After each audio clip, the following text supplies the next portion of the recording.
이 시간 영상으로 예배드리는 모든 가정 위에 충만하게 임하기를 주님의 이름으로 축복합니다. 오늘 영상으로 예배드리는 분들도 점심 꼭 교회에서 드시기를 바랍니다. 우리 같이 인사하겠습니다. 당신 우리 교회 보배입니다. 사랑하고 축복합니다.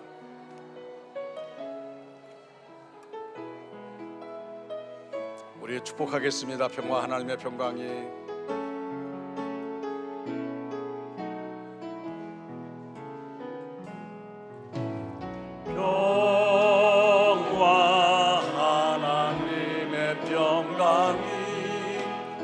당신의 삶에 넘쳐나기를.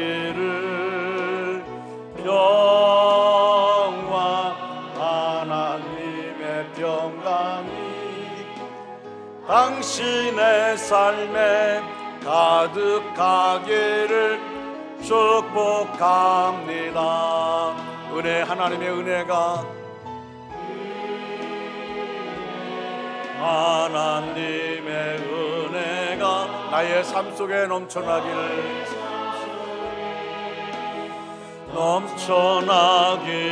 소망, 하나님의 소망이, 하나님의 소망이 나의 삶 속에 가득하기를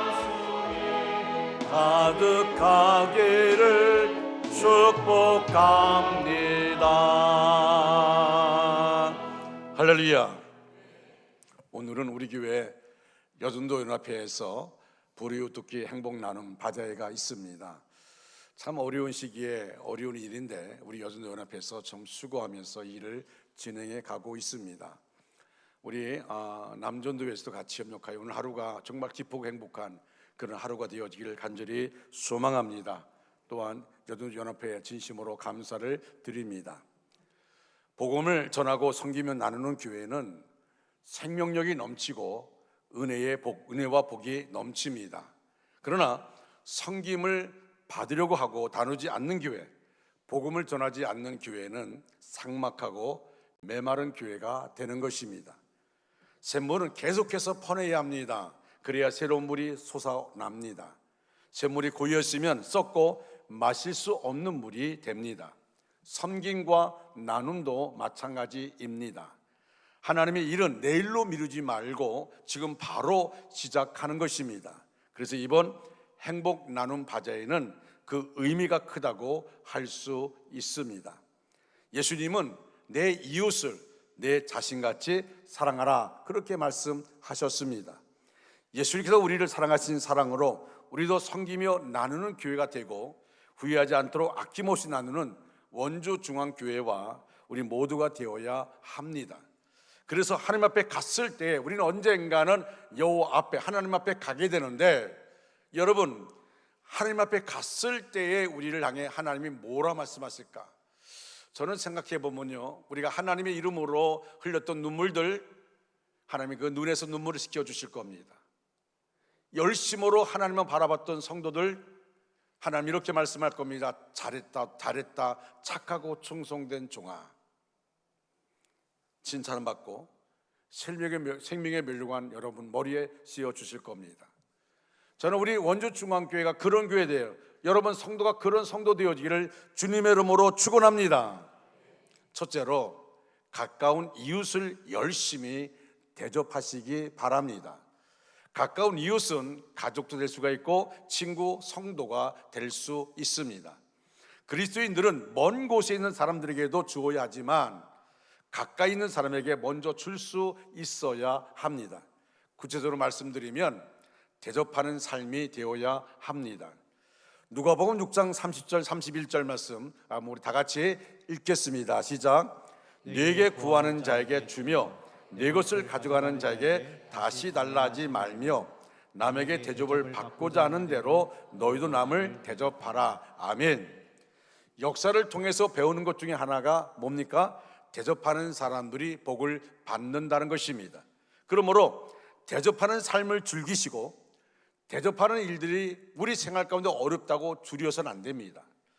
대접하는 일을 줄이면 하나님의 축복도 줄기 때문입니다.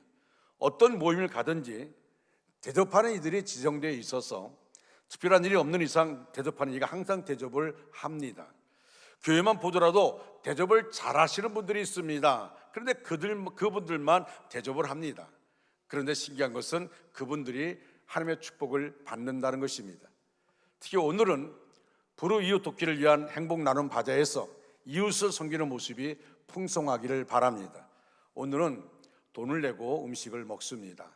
2층에 티켓을 판다고 그렇게 말했는데 티켓을 많이 활용하시기 바랍니다. 왜냐하면 1층에서 돈을 내시고 사게 되면 너무 이 음식 만드는 것도 바쁜데 그러다 돈도 계산을 하다 보니까, 그러니까 만약에 2층에서 티켓을 안 팔고 2층 가서 돈을 내는 사람들은 내가 거슬러 주지 말라 그랬어요.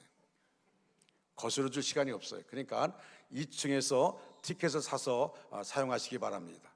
또 한 가지는 여러분 할 수만 있다면은 여러분들이 다 주변 사람을 이렇게 모아서 여러분이 대접하시기를 바랍니다.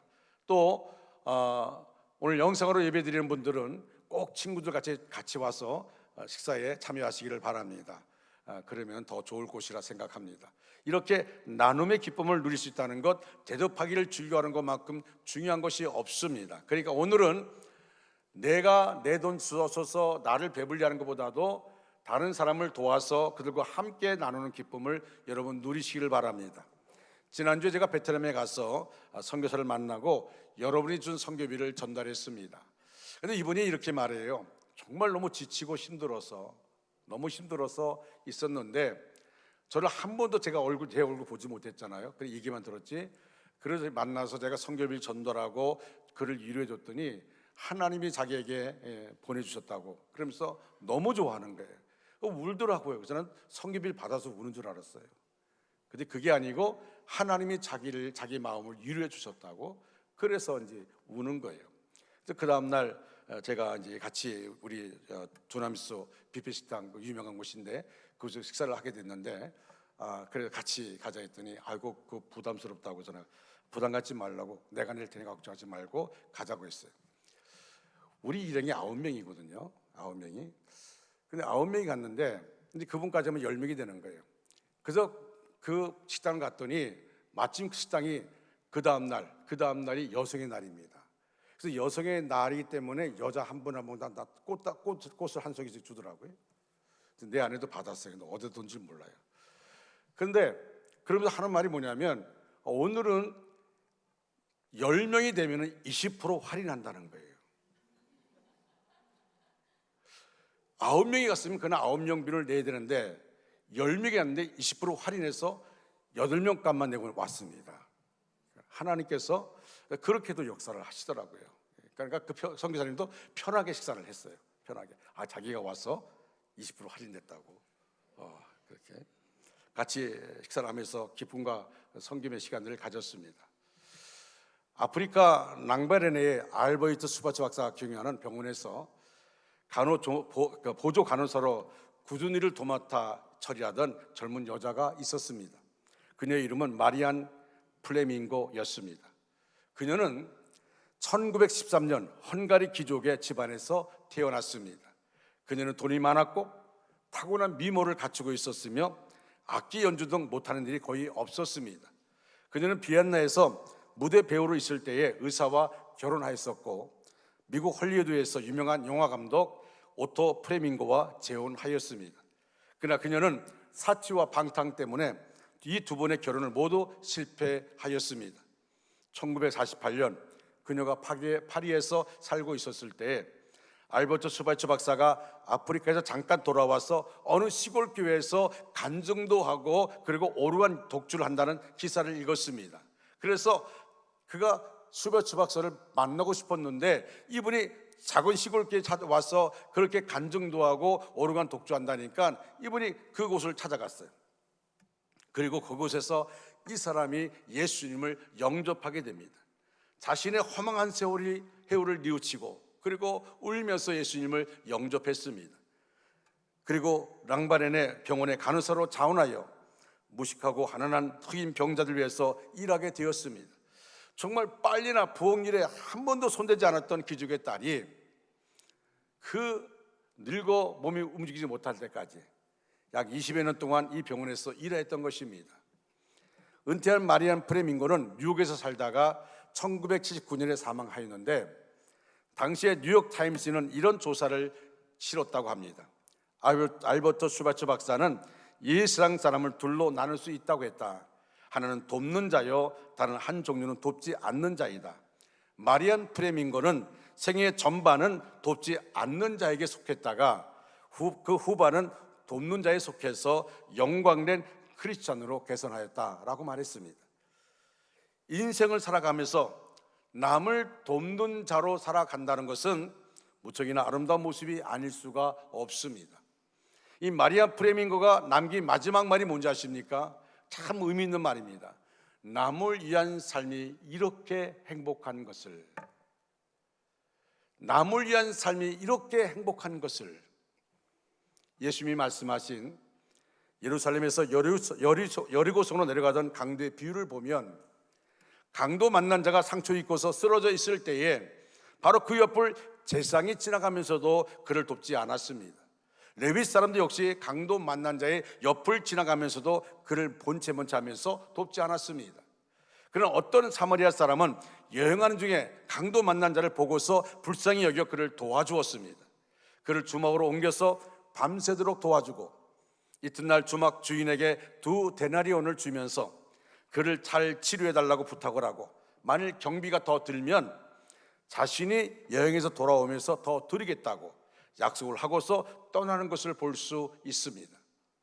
예수님이 말합니다. 누가 참된 이웃이냐라고 말합니다.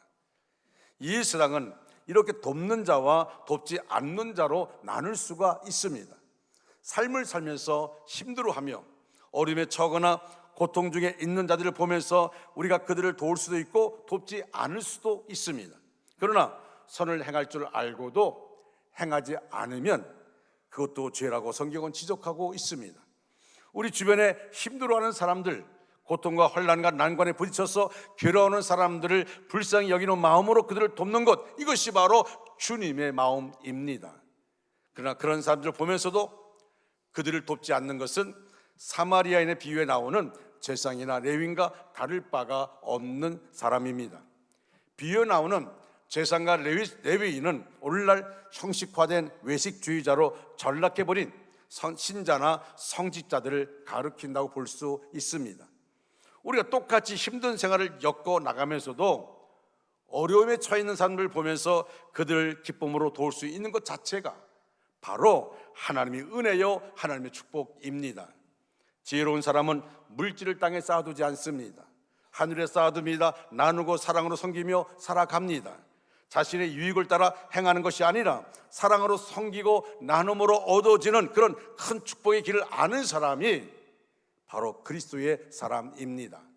그러한 사람의 자녀는 부모가 뿌린 씨앗의 그 열매를 따먹게 되어 있습니다. 제가 우리 가정에서 제가 이제 추도 예배를 드릴 때 제가 설교할 때마다 꼭 넣는 게 있습니다. 우리 부모님의 뿌린 씨앗의 열매를 제가 따먹고 있습니다. 나도 여전히 내 자녀를 위해서 씨를 뿌리고 있습니다. 내 자녀들이 그 씨의 열매를 따먹을 것입니다. 여러분, 어떤 씨를 뿌리고 있습니까? 자기만의 씨를 뿌립니까?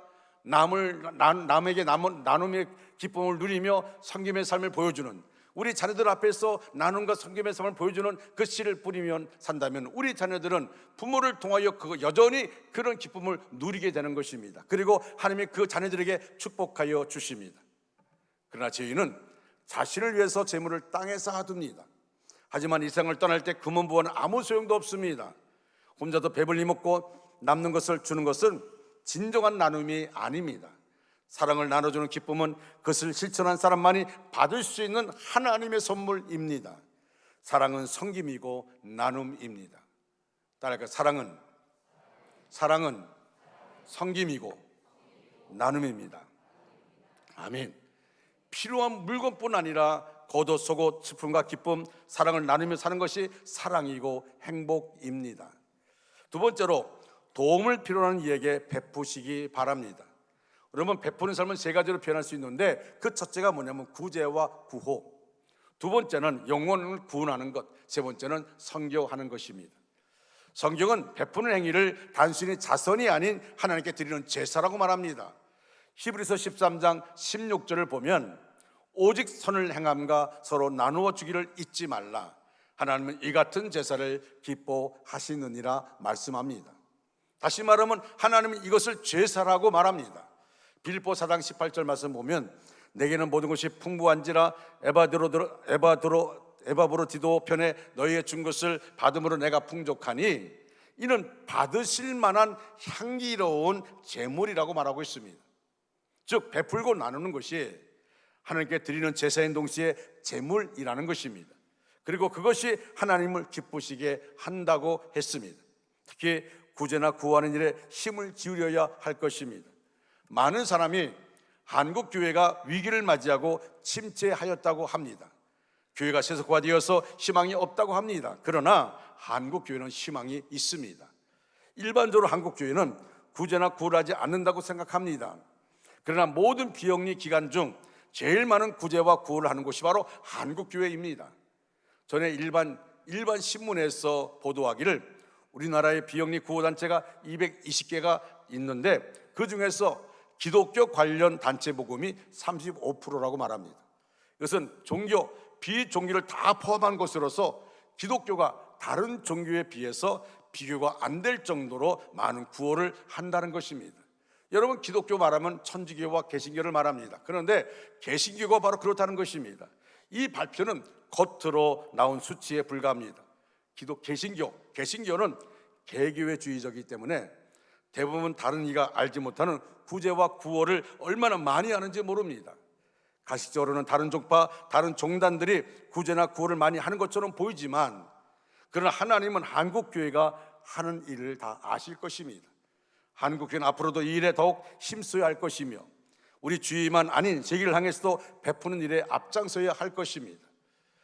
사랑의 집짓기라 불리는 헤비타트를 상선한 밀로드 퓰로는 법률가이자 사업가로 성공한 백만장자입니다.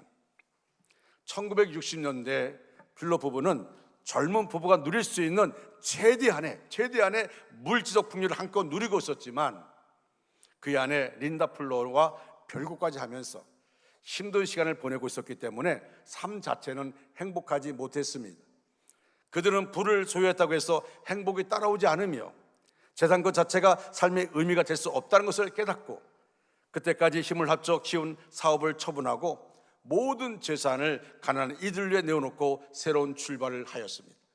별거하던 부부가 같이 하면서 새로운 출발을 했습니다. 그들은 돈이나 지위에 부유한 삶이 오히려 하나님과 멀어지는 원인이 된다고 판단하고 자신들이 가진 것 모든 것을 다 나눠주자. 그래서 시작한 것이 바로 헤비타트가 탄생한 겁니다. 이 운동에는 몇 가지 원칙이 있습니다. 우선 어려운 가정들을 찾아서 그들과 함께 집을 짓는 것입니다. 거저받는 것이 아니라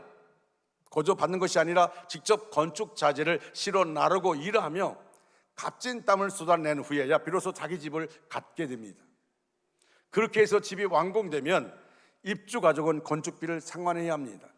집값은 저소득층, 최하의 사람들이 충분히 감당할 수 있는 그런 수준입니다. 저도 당진에 있을 때에 헤비타트 운동에 동참해서 여러 집을 같이 짓기도 했습니다. 그 당시에 전 카터 대통령 한국에 왔을 때 도구에서 그 한 마을을 이제 집을 짓는 거예요. 한 마을을. 저도 이제 그곳에 동참해서 연락을 동참해서 집을 짓는데 그때 김대중 대통령이 청와대에 오셔서 같이 좀 만나자 할 때 나는 대통령을 만나러 온 게 아니라 헤비타트 집을 지러 왔습니다. 그리고 바로 도구로 왔어요. 대통령이 도구가 찾아올 정도. 근데 얘기들만 했어요. 그냥 나는 이 하나님의 일입니다. 하나님이 저에게 부탁한 명령한 것입니다. 그리고 그분이 땀을 흘리며 저 자신도 그분을 보면서 너무도 감동스러운 거예요. 그렇게. 그런데 그냥 한 마을을 만드는 거야. 여러 집을 만들어 한 마을을 구성합니다. 그 마을을 구성할 때 거기다 뭐도 만든지 아십니까? 교회도 세웁니다. 교회도 세워서 예배드리게끔. 이 모든 입주자는 이후에 헤비타트의 동역자로 일해야 합니다. 이게 조건입니다. 입주자들도 받은 만큼 주는 삶을 사는 것입니다. 이처럼 나누는 것이 바로 헤비타트의 진정한 목표입니다. 내 집을 마련하고 나면 끝나는 것이 아니라 다시 내가 남을 위해 집 짓는 수고를 하는 것, 그래서 나누는 삶을 끊임없이 실천해 가는 것입니다. 여러분, 전 세계적으로 해비타트를 통해 얼마나 많은 집들이 세워진지 모릅니다. 여러분, 사도행전 20장 35절 말씀 다 같이 읽겠습니다. 시작.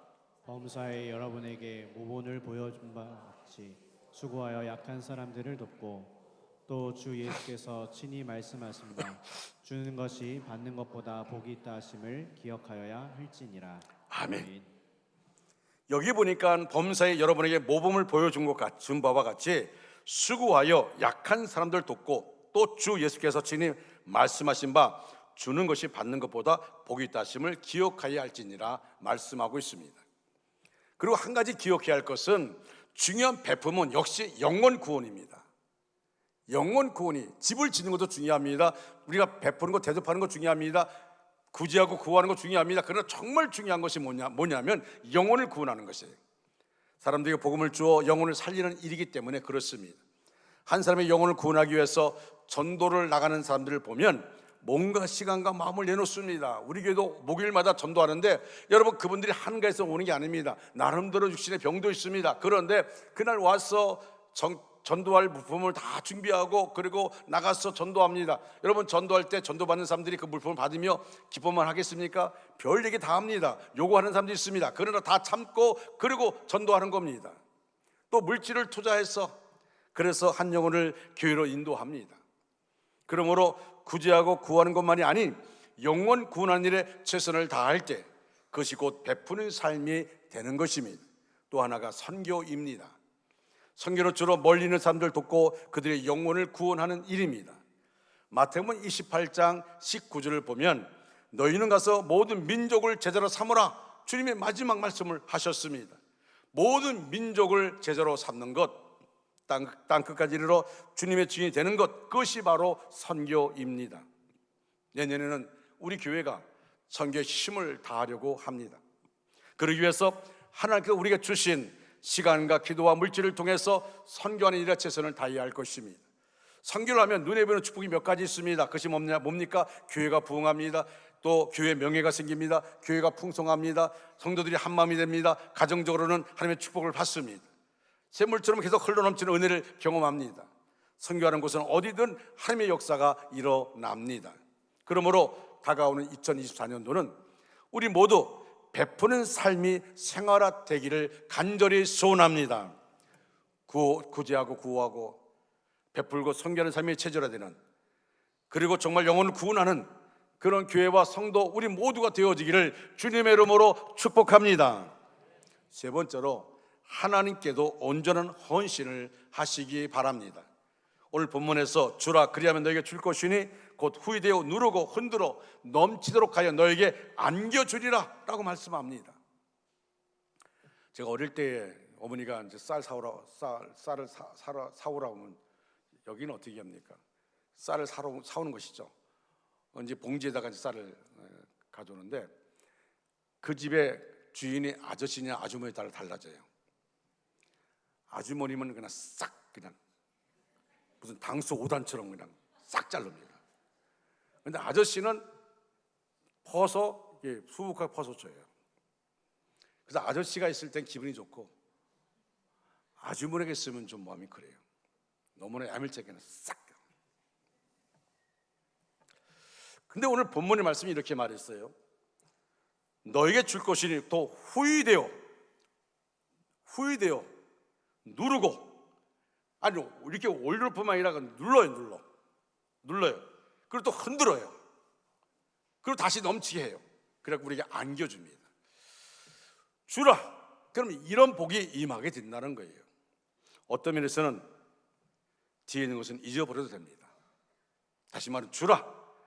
그럼 너에게 줄 것이니 후이되어 누르고 흔들어 넘치도록 너에게 안겨주리라 하는데, 여러분 이 말씀 가운데 주라만 생각하면 더욱 은혜로운 삶이 될 것입니다.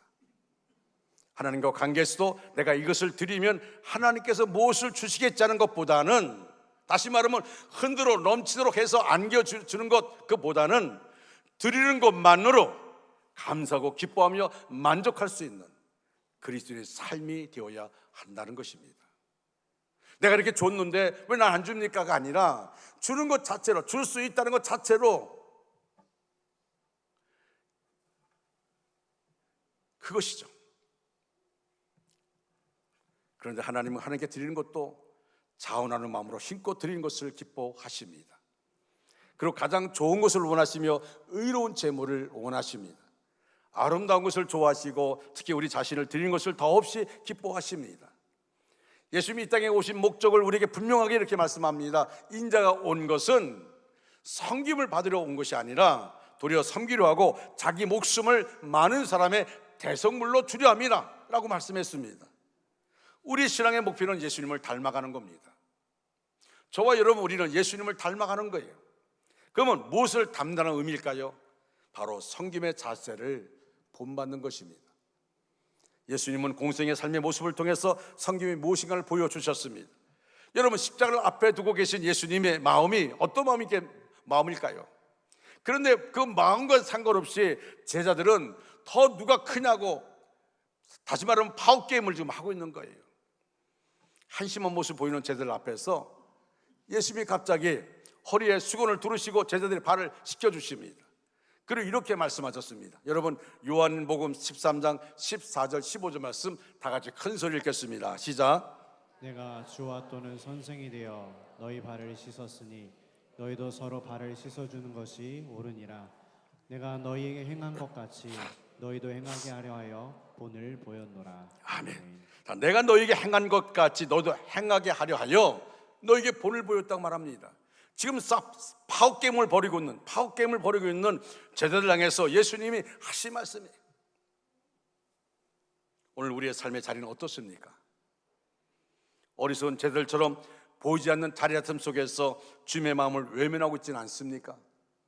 우리 주님은 내가 너에게 행한 것 같이 너희도 본을 받아 섬기는 삶을 살라고 우리에게 말씀합니다. 이것을 알고 행하는 자에게 복을 주시겠다고 약속하십니다. 결국 우리들이 그리스도인으로 산다는 것은 예수님을 본받는 것이요, 예수님을 본받는다는 것은 주님이 보여주신 섬김의 도를 따라 사는 것을 의미합니다. 다른 말로 말하면 섬길 줄 모르는 사람은 그리스도의 제자로서 아직도 먼 사람입니다. 교회는 서로 발을 씻겨주는 섬기는 곳입니다. 교회에서 섬김을 받고자 하는 태도를 가지고 있으면 예수님의 제자 도와는 관계가 없습니다. 섬김의 도를 실천하는 구체적인 행위가 뭡니까? 바로 나눔입니다. 나눔. 섬김은 자신의 가장 소중한 것을 나눔으로 이루어집니다. 주님은 가장 소중한 생명을 아낌없이 십자가에 던지심으로 우리에게 최고의 섬김을 보여주십니다. 생명의 나눔, 그것이 바로 최고의 섬김입니다.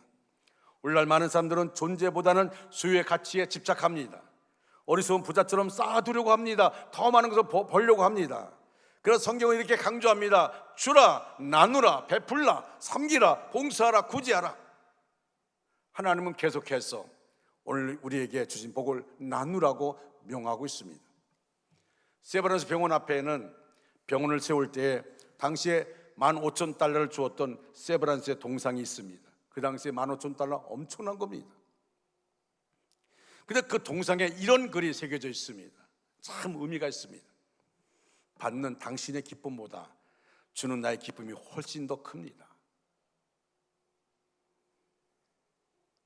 의미 있지 않습니까?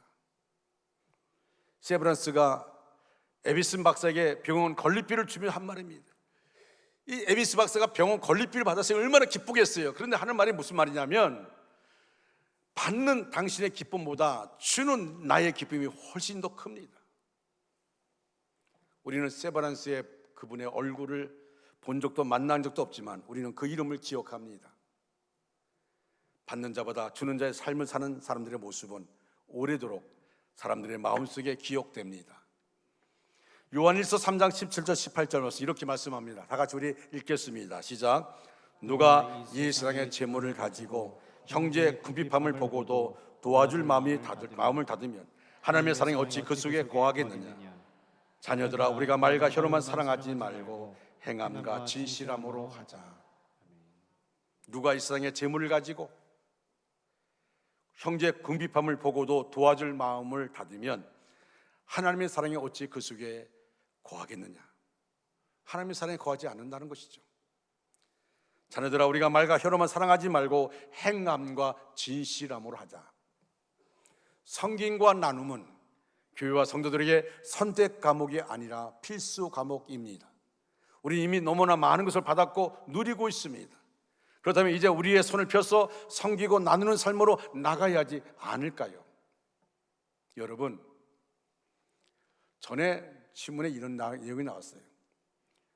성탄절을 앞두고 구제하는 것을 세워놨는데, 놀라운 것은 저 강남 땅에 세운 그것보다도 저 강북에 있는 사람, 그것이 더 많은 것이 들어온다는 거예요. 어려운 사람이 어려운 삶의 마음을 압니다. 부자는 어려운 사람의 마음을 몰라요. 이해한다고 해서 그것도 진정한 이해가 아닙니다. 어려움을 겪어본 사람이 어려운 사람을 알게 되어집니다. 근데 우리는 어떻습니까? 여러분, 우리가 감히 어떻게 천국 갈 수 있어요? 근데 하나님이 예수 그리스도를 통하여 우리에게 구원의 길을 열어주셨어요. 우리를 하나님의 자녀 삼아 주셨습니다. 여러분, 더 놀라운 사실은 저 천국에, 저 생명록에 우리의 이름을 기록해놨어요. 이것처럼 놀라운 게 어디 있습니까? 세상 사람은 죽음을 두려워합니다. 왜? 모르기 때문에. 우리는 죽음을 두려워하지 않습니다. 왜? 우리의 이름이 저 천국 생명록에 기록되어 있기 때문입니다. 할렐루야. 그렇다면 우리 이 땅에서 천국 백성답게 삶을 살아야 되지 않겠습니까? 바제하는 오늘뿐만 아니라 우리의 남은 생애 동안 열심히 우리의 손을 펴서 성김과 나눔의 삶을 통해서 흔들어 넘치도록 채워주시는 놀라운 축복을 누릴 뿐만 아니라, 아니 이런 것이 없다 할지라도 우리가 그 나눔의 기쁨을 누릴 수 있다면 그것이 행복 아닐까요? 사랑하는 중앙가족 여러분, 이제 말씀을 마무리합니다. 여러분의 이름이 자녀들 앞에서, 성도들 앞에서, 세상 사람들 앞에서 어떻게 기억되기를 원하십니까? 섬김과 나눔의 길을 걸어간 하나님의 사람, 섬김과 나눔의 길을 걸어간 하나님의 사람, 이것이 가장 영광스러운 모습이 아닐까요? 섬김과 나눔으로 날마다 풍성해지는 가정, 섬김과 나눔으로 날마다 마음이 풍성해지는 우리 자신들, 섬김과 나눔으로 날마다 풍성해지는 우리 원주 중앙교회가 될 수 있기를 주님의 이름으로 축원합니다. 축원합니다.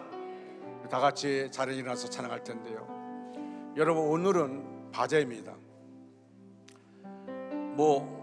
하여튼 남지 않도록 모든 음식을 땀 흘려 만들었는데 남지 않도록, 혹시나 여러분 볼 때 남은 거 있으면 내시고 그냥 집으로 가져가시기 바랍니다. 버리라는 것이 아니에요. 그걸 같이 가족들과 나눌 수 있는. 그래서 우리가 이 일을 통해서 정말 어려운 사람들, 부르 독거노인들 연탄도 배달하고 기름도 넣어주고 하는 일들을 하게 되어집니다. 여러분들이 같이 하고요. 혹시나 지갑에 돈을 안 가져오신 분들은 저에게 오십시오. 제가 드리겠습니다. 그러나 많이 오지 마시기 바랍니다. 제가 있는 것만 드릴 수 있도록 하겠습니다. 그래서 저도 예배 끝나면 2층 가서 티켓을 사가지고 여러 장 사가지고 나누려고 합니다. 같이 기쁨을 나누시길 바랍니다. 우리 찬양합니다. 나의 남은 생에는, 나의 남은 생에는 복음의 편지 되어 살리라. 나의 남은 생에는 성김의 향유 되어 살리라. 나의 남은 생에는 주님의 기쁨 되어 살리라. 기쁨 되어 살리라. 나의 남은 생에는, 나의 남은 생에 사랑의 샘물 되어 살리라. 아멘. 사랑의 샘물 되어 살리라. 1년 1년을 살지 한 달을 살지 모를 살지 한 달을 살지 모를 나의 남은 생에 주님이 주신 사랑, 주님이 주신 은혜, 주님이 주신 빚을 갚으며 살리라. 아멘. 갚으며 살리라. 아멘. 나의 남은 생에는 은혜의 통로되어 살리라. 은혜의 통로되어 살리라. 나의 남은 생에는 나의 남은 생에는 축복의 통로되어 살리라. 축복의 통로되어 살리라. 나의 남은 생에는 나의 남은 생에는 복 있는 사람으로 살리라면 복 있는 사람으로 살리라. 나의 남은 생에는 나의 남은 생에는 순백의 영혼으로 살리라. 아멘. 순백의 영혼으로 살리라. 나의 남은 생에는 나의 남은 생에는 맡은 일 충성하며 살리라. 맡은 일 충성하며 살리라. 나의 남은 생에는 행복한 전도자로 살리라. 행복한 전도자로 살리라. 1년을 살지 한 달을 살지 모를 나의 남은 생에 범사에 감사하며 쉼없이 기도하며 주님 뜻대로 살리라면 뜻대로 살리라. 나의 남은 생에는 정직한 예배자로 살리라. 정직한 예배자로 살리라. 나의 남은 생에는 나의 남은 생에는 하늘에 속한 자로 살리라. 하늘에 속한 자로 1년을 살지 한 달을 살지 모를 나의 남은 생에 한 달을 살지 모를 나의 남은 생에 범사에 감사하며 쉼없이 기도하며 주님 뜻대로 살리라. 아멘. 나의 남은 생에는 정직한 예배자로 살리라. 나의 남은 생에는 하늘에 속한 자로 살리라. 지금은 우리 구주 예수 그리스도의 은혜와 하나님 아버지의 극진하신 사랑하심과 성령님의 감화 감동 내지로 충만 역사하심이 우리 전체 위에, 우리 가정과 생업과 사업과 학업 위에, 원주 땅과 대한민국과 세계 도처에서 목숨 걸고 복음을 전하는 선교사들 가족 위에, 또 선교지 위에 이제로부터 영원토록 함께 하시기를 간절히 축원하옵나이다. 아멘.